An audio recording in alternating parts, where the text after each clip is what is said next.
అప్పట్లో రావణ బ్రహ్మ అనే సినిమా బాగా పెద్ద బడ్జెట్లో ప్లాన్ చేశారు. ఏదో చిన్న ఇష్యూ వల్ల అది తప్పిపోయింది అన్నారు. ఏంటి ఆ ఇష్యూ? అది నేను చెప్పలేను. ఆ స్క్రిప్ట్ ఇంకా రెడీగానే ఉంది.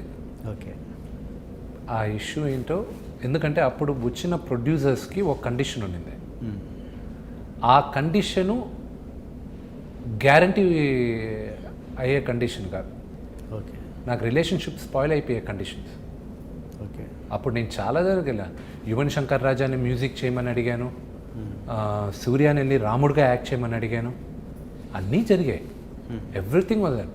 యూఎస్ హాలీవుడ్ నుంచి ప్రీ విజువలైజేషన్ ఆర్టిస్ట్ని, విఎఫ్ఎక్స్ సూపర్వైజర్స్ అందరూ వచ్చారు. రాఘవేంద్ర అంకుల్ని కలిశారు. ఫైనాన్స్ సెట్ అయింది, అంతా రెడీ అయింది. ఓకే. ఒక్క రీజన్ వల్ల నేను చేయలే. ఎందుకంటే ఆ రీజన్ చెప్పుంటే నాకు ప్రాజెక్ట్ సెట్ అయ్యేది కాదు. నాకు రిలేషన్షిప్స్ ముఖ్యం. కానీ చేయాలి, అది చేయగలగాలి. ఎంత బడ్జెట్ అది? ఆ రోజుల్లో మేము వేసింది 2010లో నేను వేసిన బడ్జెట్ అప్పుడు 45 కోట్లు. ఆ రోజుల్లో that was a very high budget. ఇప్పుడు ఇంకా కొంచెం స్మార్ట్గా చేస్తే ఒక 100 లోపల తీయచ్చు.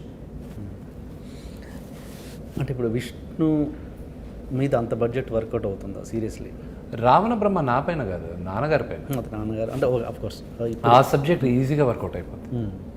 దట్ మూవీ విల్ ఈజీలీ, దానికి saleable value with the right director it will automatically set. Okay. And what about Bhakta Kannappa?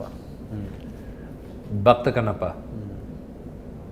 అది నేను 6 monthsలో అయినా లేకపోతే 1.5 yearలో అయినా ఈశ్వరుడి దయతో I will start the movie. That is going to be.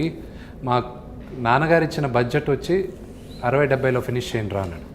మేము ఇప్పుడు ప్రీ ప్రొడక్షన్, ఇప్పుడు ఆ సినిమా గురించి మాట్లాడేవాడిని కాదు. నాన్నగారు మొన్న మహాశివరాత్రి రోజున మాట్లాడారు కాబట్టి మాట్లాడుతున్నాను. కానీ మాకు ఫైనల్గా వచ్చిన బడ్జెట్ వచ్చి it's rounding up to 92 crores. అది విష్ణు పైన ఈరోజు వర్కౌట్ అవ్వదు. అందుకే అది ఎప్పుడు స్టార్ట్ చేస్తానో మోసగల తర్వాత చెప్పగలను. దాని రిజల్ట్ని బట్టి అది ఎట్లా సూపర్ హిట్ అవుతుంది అంటున్నారు కదా? ఇన్షాల్లా, definitely by the grace of god. మీ నోటు వాకు దేవుడు చెవుల దాకా వెళ్ళాలి. ఏంటి ఆ సినిమా మీద అంత నమ్మకం? భక్త కన్నప్ప మోసగాలిపోయిన సబ్జెక్ట్ అలాంటిది. ఇట్స్ హౌ ప్రతి సినిమాకి ప్రతి హీరో ప్రతి డైరెక్టర్ చెప్పే మాటే కదా ఇది. Everything we all believe in that. ఆ కథను నమ్ముకొనే దిగాం మేము. నేను కాస్ట్ని నమ్ముకొని దిగల, క్రూని నమ్ముకొని దిగట్లా. ఇట్స్ ఓన్లీ బికాజ్ స్టోరీ అది కొత్తగా ఉంది ఇప్పుడు చూపించే దాంట్లో. And it's based on true incident. Okay. True incident పైన ఒక బ్రదర్ సిస్టర్ కలిసి 2700 కోట్లు స్కామ్ చేశారు. కొన్ని వేల కుటుంబాలు సర్వనాశనం అయిపోయాయి అమెరికాలో. ఓకే. కొన్ని వేల కుటుంబాలు. ఓకే.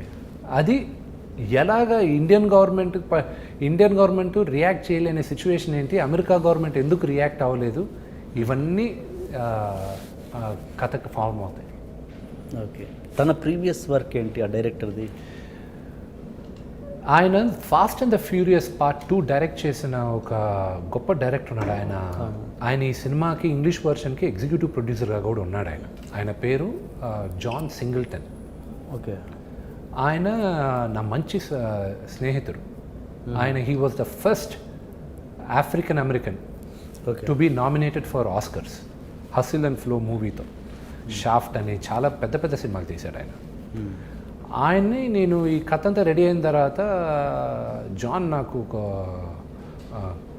డైరెక్టర్ కావాలి, నేను టెన్షన్ పడిపోతున్నా, నాకు ఇంకో 2 monthsలో షూటింగ్ ఉంది, నేను అనుకున్న వాళ్ళు అగ్రిమెంట్స్ నాకు కుదరట్లేదు, డిమాండ్స్ ఎక్కువ ఉన్నాయి, అది ఇదంటే నా రైట్ హ్యాండ్ మ్యాన్, నా ప్రొటెజీ ఒకడు ఉన్నాడు, అతన్ని తీసుకో, he's ready to become a director, నా షార్ట్స్ అన్ని అతనే కాల్ చేస్తున్నాడు, అతనే సెటప్ చేస్తున్నాడు అన్నాడు. సో జెఫ్ వచ్చి బిలియన్స్ అన్న సిరీస్లో he worked with John Singleton. Snowflake అన్న మూవీ సిరీస్లో కూడా he work with John. So John వచ్చి నా మనిషి, నా శిష్యుడు, నా రైట్ హ్యాండ్ మ్యాన్, నేనే డైరెక్షన్ ఛాన్స్ వెయిట్ చేస్తున్నా, నీ దాంట్లో తీసుకో అన్నాడు. So and he came on board, executive ప్రొడ్యూసర్గా జాన్ వచ్చాడు. కరెక్ట్గా షూటింగ్ స్టార్ట్ అయ్యే ఒక 10 days ముందు హార్ట్ అటాక్తో పోయారు ఆయన. So it was a big loss for us. Great director, fantastic director. ఇంతకుముందు ఆచార్య అమెరికా యాత్ర అన్నారు కదా, అది పోద్దని ముందే తెలుసు అని అన్నారు చాలా కాన్ఫిడెంట్గా. అది దాని సక్సెస్, దాని ప్రీ రిలీజ్ ఫంక్షన్స్కి మీరు అటెండ్ అయ్యారా? ప్రీ రిలీజ్ ఫంక్షన్ ప్రమోషన్ ఒక ఆడియో ఫంక్షన్కి మాత్రం అటెండ్ అయ్యారు. ఎందుకంటే అప్పటికి సినిమా ఎడిట్ చేస్తున్నారు, డైరెక్టర్ గారు వండుకొని లేదు బాబు ఎడిట్ అయిన తర్వాత చూడు అన్నాను. నాకు నాగేశ్వర రెడ్డి గారు అంటే బాగా ఇష్టం, నాకు ఎల్డర్ బ్రదర్ లాగా. 3వ సినిమా అనుకుంటా కదా, 4వ సినిమా. నేను ఒక సినిమా ఇంత ప్రొడ్యూస్ కూడా చేశాను, కరెంట్ తీగ. సో నాకు బాగా ఇష్టం. ఆయన comedy timing impeccable, super comedy timing. ఆయన మ్యూజిక్ సెన్స్ కూడా బ్రిలియంట్ మ్యూజిక్ సెన్స్. బట్ కొంతమంది తప్పు చేస్తున్నారని చెప్పినా కూడా విన్నప్పుడు మనం ఏం చేయలేం. సో మేబీ నేను ఒక సెక్షన్ తర్వాత మేబీ ఐఎమ్ రాంగ్, ప్రొడ్యూసర్కి డైరెక్టర్కి సింక్ ఉన్నారు, సైలెంట్ అయిపోతాం మనం. ఇప్పుడు ఆ రోజు నేను కానీ గొడవ చేస్తున్నాను అనుకోండి, మీరేమనే వాళ్ళు విష్ణు అందరితో గొడవ పెట్టుకుంటాడు అది ఇది, నీ సైలెంట్ అయిపోయాను. సైలెంట్ అవ్వడం వల్ల ఎవరికి నష్టం? నాకు చాలా పెద్ద నష్టం. కానీ ఈక్వల్గా వాళ్ళు నష్టపోయారు. కానీ ఇప్పుడు నాగేశ్వర రెడ్డి గారు ఒక హిట్ ఇచ్చారనుకోండి, అది మర్చిపోతారు. అవును.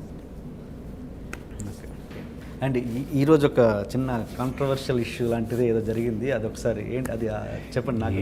ఏం లేదు, మేము జనరల్గా ఫైనాన్స్ తీసుకుంటూ ఉంటాం ఇండస్ట్రీలో సినిమాల కోసం. ఐటీ వాళ్ళు ఇంకెవరినో క్వశ్చన్ చేస్తూ నన్ను క్వశ్చనింగ్కి రమ్మన్నారు. అక్కడ వాళ్ళ దగ్గర మీరు ఎప్పుడెప్పుడు ఫైనాన్స్ తీసుకున్నారు ఏంటి స్టేట్మెంట్ కోసం సమన్ రమ్మన్నారు.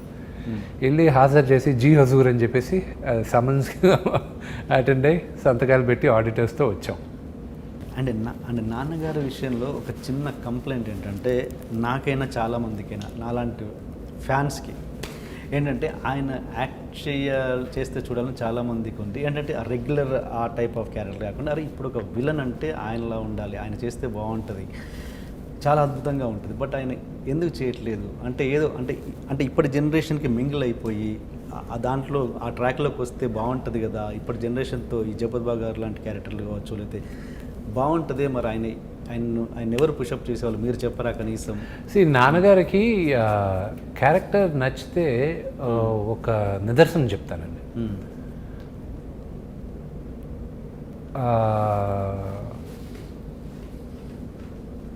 అది పొరపాటు అవ్వచ్చు, ఇది బయట చాలామందికి తెలీదు, నాకు క్లాస్ కూడా పడవచ్చు దీనివల్ల. రాఘవేంద్ర అంకులు సాయిబాబా సినిమా తీశారు. దాంట్లో ఒక క్యారెక్టర్ కోసం నాన్నగారిని అడిగారు, ఈయన చేయను అన్నారు. లేదు నీకు ఏముంది, నీకు డబ్బు ఎంత అడిగితే ఇస్తావు, దాంట్లో ఎందుకు వద్దంటావు, చేయను, డబ్బుతో నన్ను కొనలేవు సోదరా అని అట్టాడు. నీ విట్నెస్ దానికి. ఓకే.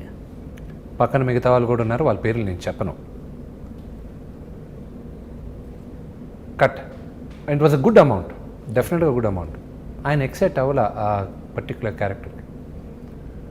నెక్స్ట్ భారవి అని ఒక రైటర్ ఉన్నాడు, జేకే భారవి. ఆయన ఒక సినిమా డైరెక్ట్ చేస్తూ ఉన్నాడు, ఆదిశంకరాచార్య. నాన్నగారిని వచ్చి అడిగాడు, పైసా తీసుకోలే.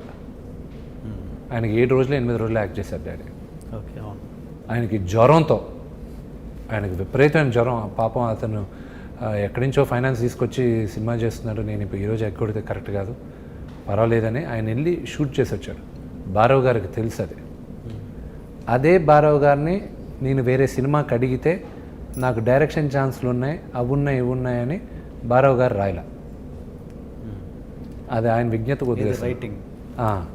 ఆయనకి సరస్వతి పుత్రుడు అండి ఆయన. Is a good writer. అడిగితే రాయల. నేను అడగనాన్న డాడీ, వద్దు నాన్న అన్న. ప్రతిరోజు గుణపాఠాన మీరు అడిగారు గ్రాటిట్యూడ్ అవి ఇవి. This is the industry. ఆయన చేసిండాలని నేను ఎక్స్పెక్ట్ చేస్తుంటే హర్ట్ అయ్యేవాడిని. But that's all it is. Okay. Okay. ఇంతకు ఆన్సర్ రాలేదు. So he didn't so coming back to that, ఆయనకి నచ్చిన క్యారెక్టర్, ఆ క్యారెక్టర్ నచ్చింది, ఆయన వెళ్ళి చేశాడు దానికోసం. ఇప్పుడు సూర్య గారి సినిమాలో చేస్తున్నాడు ఆయన. చూసే చాలా బాగుంది ఆ గెటప్. సో ఆయన ఏంటి, సూర్య గారు ఎన్నోసారి డాడీతో మాట్లాడాలి, ఇది దాని తర్వాత అడిగి మళ్ళీ మేమందరం మాట్లాడాం డాడీతో. సూర్య అంటే బాగా ఇష్టం నాన్నగారికి. ఓకే. నేను బిగ్ బ్రదర్ అని మాట్లాడుతుంటా సూర్యతో. And is a very humble man. Surya is a very humble man.